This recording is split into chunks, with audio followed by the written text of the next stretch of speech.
Hey Waffle Gang, I do hope you're well. My name is Mark and today we're checking out some more Reddit stories, and if you do love a Reddit story, why not consider hitting that like, subscribe, maybe that notification bell too. Let's crack on with today's first story, which comes from Stolen Turkey 2022 from the True Off My Chest subreddit that says, "Guest stole our Thanksgiving turkey. A multi-year story. I'm confused and frustrated and need to vent. We hosted Thanksgiving this year, husband and I, and our 2 kids. Husband's siblings and nieces and nephews, and most importantly, husband's gravely ill mother. We're all at peace that this Thanksgiving and Christmas will probably be our last holidays together. It's been emotional and exhausting, but we really wanted to make a memorable day that would make everyone happy. Our daughter Mary is visiting from college, and one day before she flew in, she says her boyfriend Chris is actually flying to our city to visit friends over the break. Mary asked if he could come over for Thanksgiving. We've never met Chris before, but to be honest, we're not wild about him. As soon as Mary started dating him, we started seeing some worrying changes in her. Our son, who's just a couple of years older, confided in us that Mary is getting into the party scene, largely because of Chris. We've tried gently bringing up our concerns with Mary, but she shuts us down and has started to pull away from us. So, because we didn't want to alienate her, we said Chris could visit, but they'd need to stay in separate rooms. She said that won't matter because he's booked a hotel room and she'll be staying there with him the whole weekend. Okay. Cut to Thanksgiving and Mary and Chris arrive. He's not the greatest. He makes a couple of rude and snide remarks throughout the visit and hits the alcohol way harder than is appropriate. My family was in a very earnest mood, if that makes sense. Lots of emotion, and he was just dismissive and flippant and cast a shadow on everything. At one point, everyone started telling stories about their favorite holidays at mother-in-law's house when she would go all out for family parties. My husband and I stopped working in the kitchen to join the conversation. When we go back to the kitchen after maybe half an hour, I went to check the turkey in the oven, and it was gone. Completely missing. I asked my husband if he did something with the turkey, and he was just as confused as I was. We looked all over the kitchen and house and couldn't find it. We go out to the living room and ask everyone if they know what happened to the turkey, and no one knows what we are talking about. At this point, I realize Chris isn't around. I pull Mary to the side and ask where he is because I don't want to jump to conclusions and make accusations. She said he had to leave to go meet up with friends. I asked her to text him and ask if he knows what happened to the turkey, and Mary kind of rolled her eyes. At this point, it's dawning on me that Chris probably stole the turkey and left out the back door while we were sharing stories with mother-in-law. I'm just so confused why anyone would do something like that. I can't bring myself to actually make the accusation out loud. So we were left in the terrible position of having everything else ready, but no turkey. I had to break it to the family that we had no turkey and everyone is confused and sad. Mary said she had to get going to an event with Chris, which deeply disappointed me. I told her as much and she just said she'll see us again later this weekend. My in-laws went driving around to restaurants and grocery stores and pieced together enough stuff that we were able to have a meal much later than expected. But it felt like the whole day was ruined. Everyone kind of murmuring about Chris leaving around the time the turkey disappeared. But no one wanted to actually accuse him out loud because it's such an explosion allegation and there's not actually any proof. I'm just confused why anyone would do such a thing and heartbroken because my mother-in-law didn't deserve this at all. At one point she teared up but pulled it together. I'm also increasingly angry with my daughter, but I feel like I can't say anything because she'd just pull away more. And obviously, the comments on this one are like, what the actual fuck's going on here? Someone says, wait, the turkey was almost ready. Wouldn't have been super hot and difficult to carry. Opie says, that's why I haven't formally said anything because it doesn't make sense how he could steal a hot turkey. I strongly suspect Chris stole it, but it's such a cruel and strange thing to do, and the logistics of it don't make sense. Someone says, could it be a neighbor? Opie says, I don't have any reason to think a neighbor did this. Also, Chris disappeared right when the turkey did. Holy crap, it's incredibly sad, but the picture of this guy taking the turkey out of the oven, running out the back door and down the street with it is just wild, isn't it? Can you imagine being a neighbor, you're just at your window doing some stuff, you look up and there's some guy like hands out in front of him with a steaming turkey running down the road. I mean, what the fuck? And I kind of feel like you're worried about, you know, your daughter pulling away from you in this one, but I kind of feel like that's happening anyway. She seems to be accepting of this kind of behavior because I don't think there's any chance that she didn't know this was happening, and she certainly would have known when she went away anyway and saw the fucking turkey there. There's absolutely a chance, and a pretty good chance I'd say, she was in on it. And I just feel like now is the time to put your foot down about it and say enough is enough. But Nick D says, all else aside, who just leaves Thanksgiving family dinner at the back door? And he 1000% most definitely stole the turkey, which is so fucking disrespectful, and everyone should have made a huge deal out of it. Daughter needs to understand that it's a fact, not opinion, that she's dating a piece of shit. Wizard Jester says, bruh, this dude stole your turkey and you're scared to say something. First time meeting him and he shows up and steals a turkey.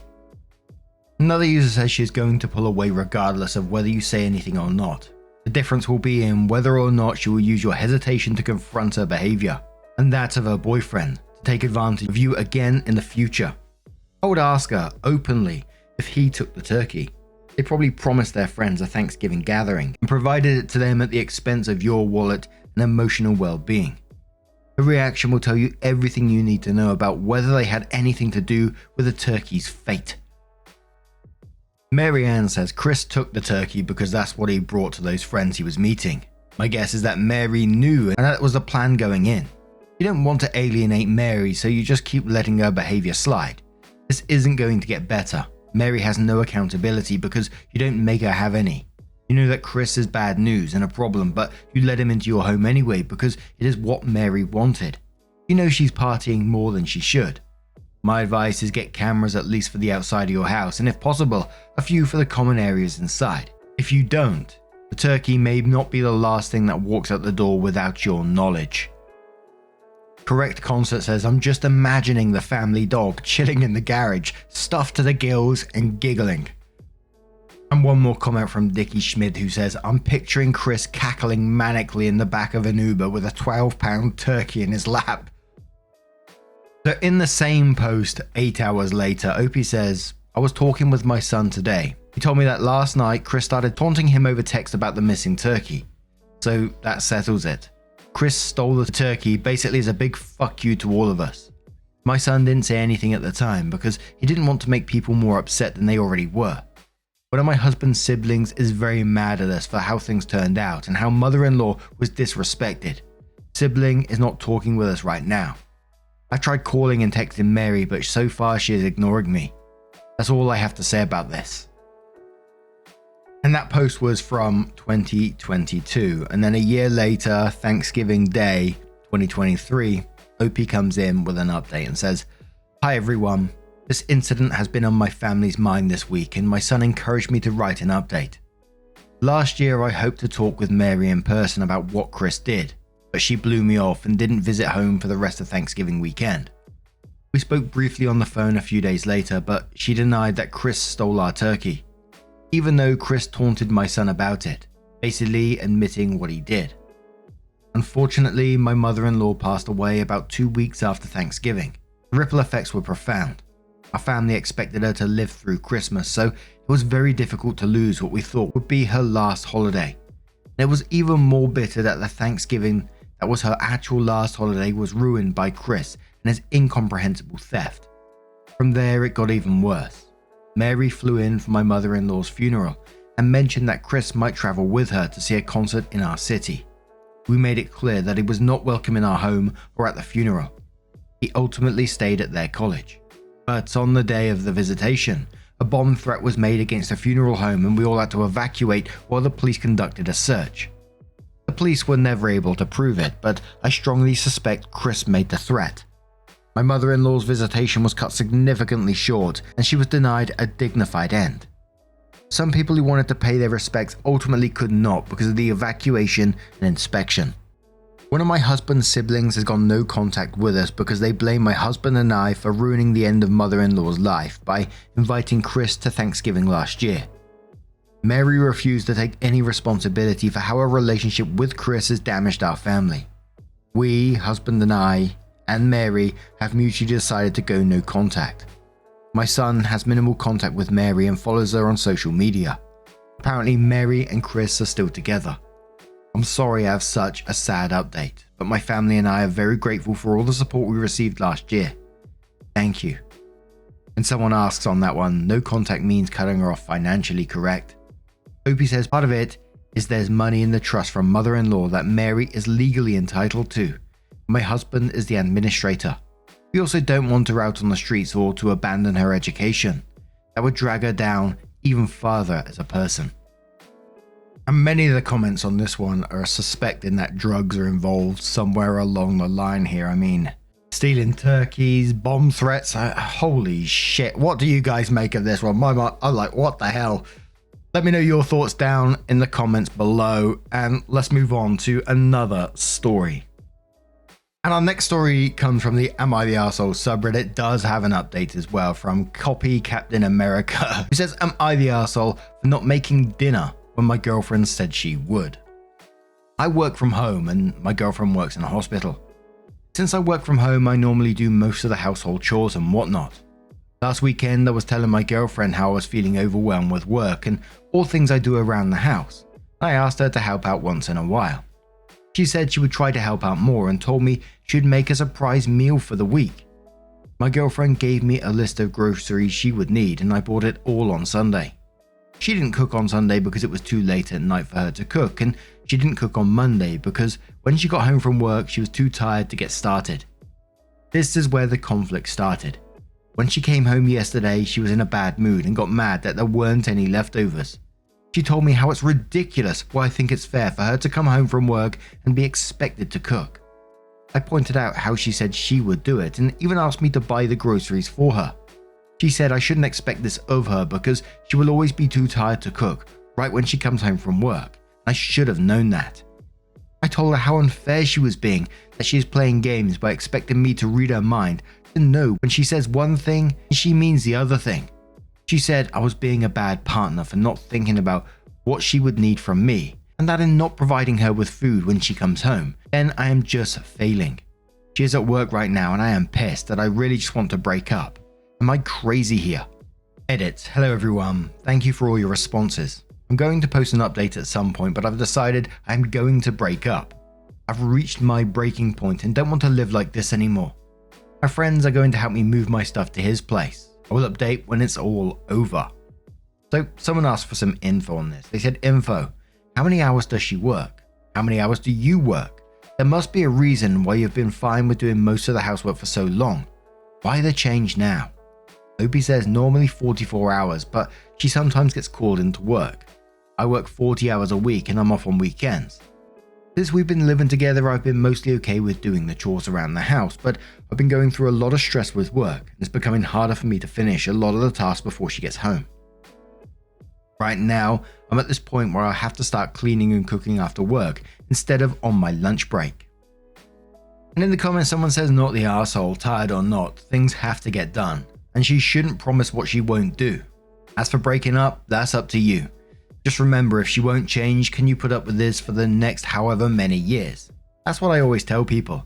Everyone has different levels of frustration and what they will and can't put up with. There's no right or wrong. Just understand yourself and look ahead and ask yourself if it's something you can deal with long term. 9 out of 10 people are too stubborn or selfish to ever change for their partner, so just remember that. Cronkler Sorda says in quote, since I work from home, I normally do most of the household chores and whatnot. And says, first off, this is bullshit. You both work, whether from home or not. This is not a reasonable way to determine who does what.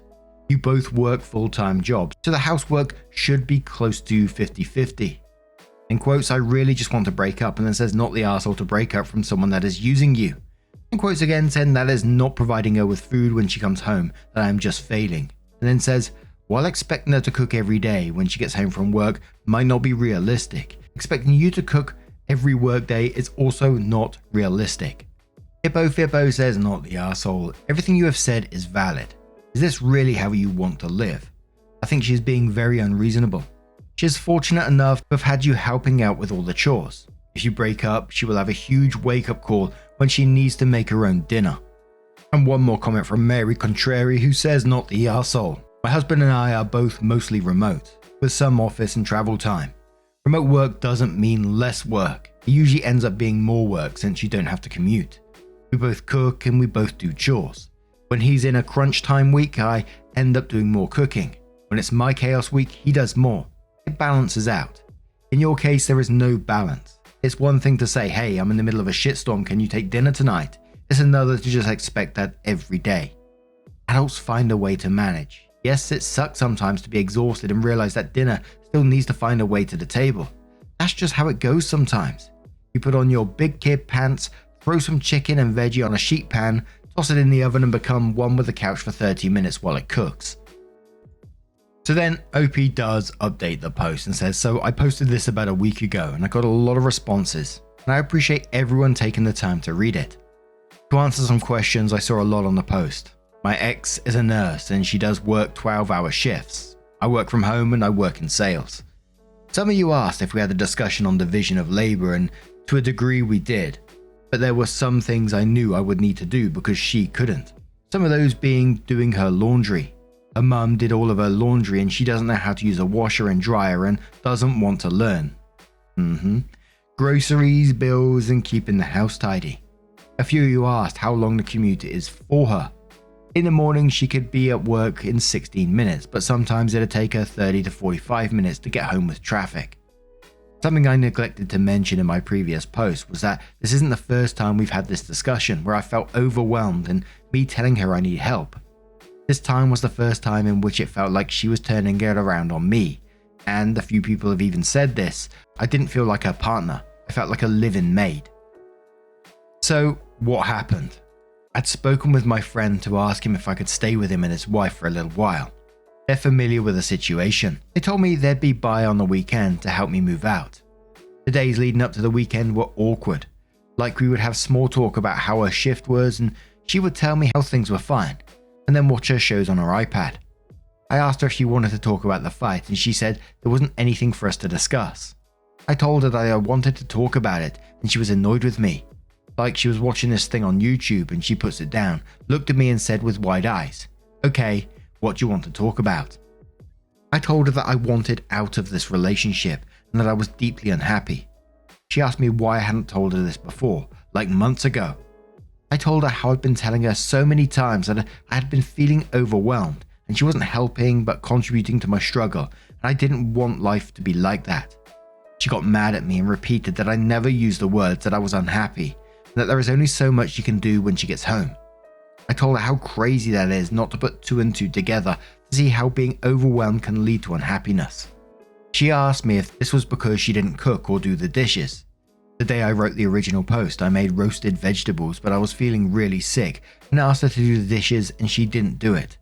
I told her that it was partially that, but I also specified how I hate feeling like the bad guy for just asking her to help out, and that she won't help me even when I ask, but I will do anything for her if she asks me. She told me that I should feel like a bad guy and a bad partner for expecting her to cook or clean when she comes home from work, and she is exhausted while I get to work from the comfort of our home. I got really mad because it felt like she was dismissing how I was feeling and downplaying the stress and anxiety. I asked her if she can see why it's better for us to split up since we don't see each other as good partners. She agreed and told me she wanted to go back to watching her show. I told her I'd be out by the weekend and she just hand-waved me off and unpaused her show. I don't think she took me seriously. I wasn't expecting it to end like this and she was acting like it was normal.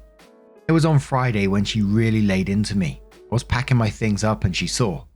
She was in a bad mood when she came home and she downplayed everything I did for the both of us. She told me my cooking was awful, that she hates telling me how I need to clean, that her clothes still smelled after I washed them and the house looked like shit. I didn't want to escalate things, and truth be told, when she gets like this I actually get scared, so I didn't engage with her. I think it finally hit her that I was being serious. She locked herself in our bedroom and I don't know what she was doing in there. But I can assume she has spoken with her parents because her mum had called me as I was moving out. Her mum is a sweet woman and she explained to me how she understands how I must be feeling, but asked me not to leave and that she would come over to help with whatever needed doing. I told her it was too late for that and I couldn't be around my ex for a while. She told me to take some time but begged me not to end things with her that she would talk with her and work something out like mediation. I told her I'd think about it, partially because I felt guilty not having confided with her about this before. I didn't see my ex on Saturday when we moved out, but she'd been texting me and apologized for her behavior, but she wants to meet up at the end of the month to talk. As of right now, I'm just chilling in my friend's basement and things are okay for now, but I feel so bad about everything. I'm thinking about going to see her and her mum next week just to talk, but not to get back together. Anyways, that's where I am right now. More happened, but I tried to keep this as short as I could. Now, instantly that felt to me like just do not get back together. I wouldn't even meet with these people after that. The mum might be nice, but I think she knows what her daughter is like. Her daughter doesn't want to do the washing, doesn't want to learn, so it's down to you anyway. The mum just doesn't want her back home at all. And the fact that you didn't want to further talk to her because you were scared of her was a major red flag for me in that. Absolutely don't get back together with this person. But now I'm going to turn this one to you guys. What do you guys make of this situation? How would you deal with it if you was OP? Would you meet up again? I don't think you should, but let us know your thoughts down in the comments below. And just a huge thank you from the bottom of my heart for getting involved in today's stories. Your love, your support, your time always means the absolute world to me. So thank you so much. And hopefully I will see you in the next one. Take care and much love.